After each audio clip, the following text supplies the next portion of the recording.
একই রকমভাবে মহুয়া মৈত্র আবার যে ভুলটা করছেন, অরবিন্দ কেজরিওয়ালের মতো ওই ফাঁদে পা দিয়ে দিচ্ছেন। এই যে বারবার সামন করা হচ্ছে, উনি কোঅপারেট করছেন না, এবার নন কোঅপারেশনের জন্য ওনাকে কিন্তু অ্যারেস্ট হতেই হতে পারে, এবং সেই দিন খুব আসন্ন বলে আমার মনে হচ্ছে। মহুয়া মৈত্র বলছেন যদি বিজেপির দরজা খোলা আছে, যদি না যায় তাহলে তিহার যেতে হবে, কি বলবেন?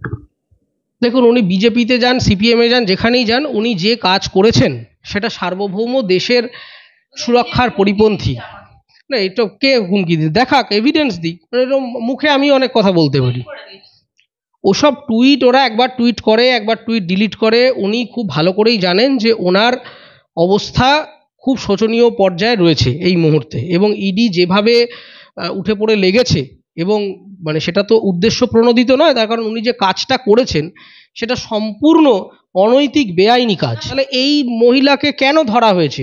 তার কারণ হচ্ছে তার এগেনস্টে যে চার্জ জানা হয়েছে সেটা প্রমাণিত, এবং প্রমাণিত মানে শুধুমাত্র ঢপ দিয়ে প্রমাণ করেছে তা নয়, তিনি নিজে স্বীকার করেছেন যে আমি আমার লগ ইন আইডি পাসওয়ার্ড একটা অন্য দেশের একজন ব্যবসায়ীকে দিয়েছি, তিনি প্রশ্নগুলো করেছেন। এবার মহুয়া মৈত্র যদি বলেন যে আমি সুপ্রিম কোর্টকেও মানি না, কারণ ওনার একটা উদ্ধত ব্যাপার রয়েছে, উনি বলেছিলেন ইডি সিবিআই এলে নাকি বাড়িতে জুতো গুনিয়ে বাড়ি পাঠিয়ে দেবেন, এই ধরনের অসভ্যতাম করেন। এদের তো বেসিক্যালি এদের মধ্যে উদ্ধত যে স্বভাব এবং এই যে একটা অহংকার, এই মানে অল্পবিদ্যা ভয়ঙ্করী বলে একটা জিনিস আছে। থেকে পড়াশোনা করে এলেই সে রবীন্দ্রনাথ ঠাকুর হয়ে গেল?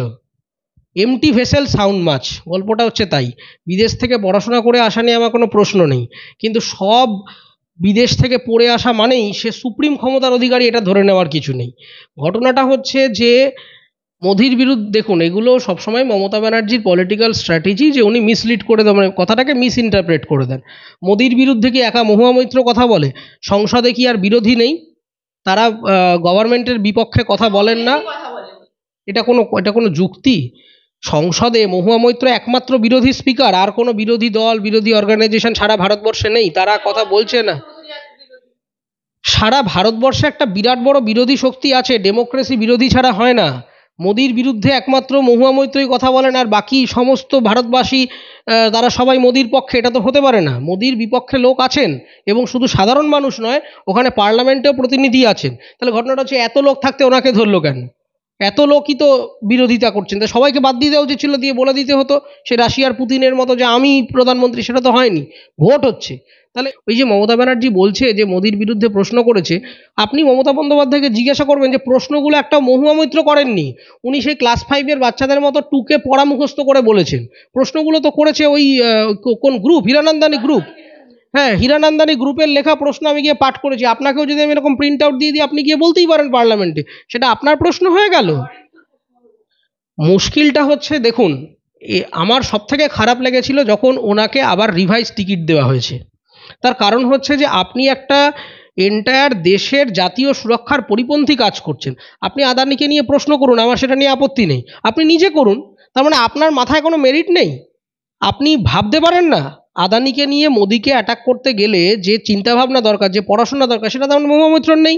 তার জন্যই ওনাকে বাইরে থেকে ভাড়া করে লোক আনতে হচ্ছে, তার থেকে ঘুষ নিয়ে সে প্রশ্নটা সেট করে দিচ্ছে, উনি গিয়ে বলছেন। এটা কি? যেমন মহিলা কংগ্রেস আছে, তৃণমূলের যেমন যুব কংগ্রেস আছে, তেমন বিজেপির ইডি সিবিআই আছে, সেই জন্যই আমার বিরুদ্ধে এরকম করে লাগিয়েছে।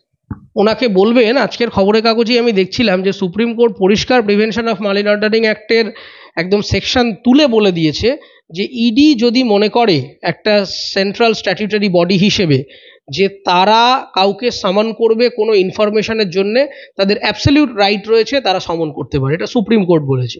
এবার মহুয়া মৈত্র যদি বলেন যে আমি সুপ্রিম কোর্টকেও মানি না, কারণ ওনার একটা উদ্ধত ব্যাপার রয়েছে, উনি বলেছিলেন ইডি সিবিআই এলে নাকি বাড়িতে জুতো গুনিয়ে বাড়ি পাঠিয়ে দেবেন, এই ধরনের অসভ্যতাম করেন। এদের তো বেসিক্যালি এদের মধ্যে উদ্ধত যে স্বভাব এবং এই যে একটা অহংকার, এই মানে অল্পবিদ্যা ভয়ঙ্করী বলে একটা জিনিস আছে।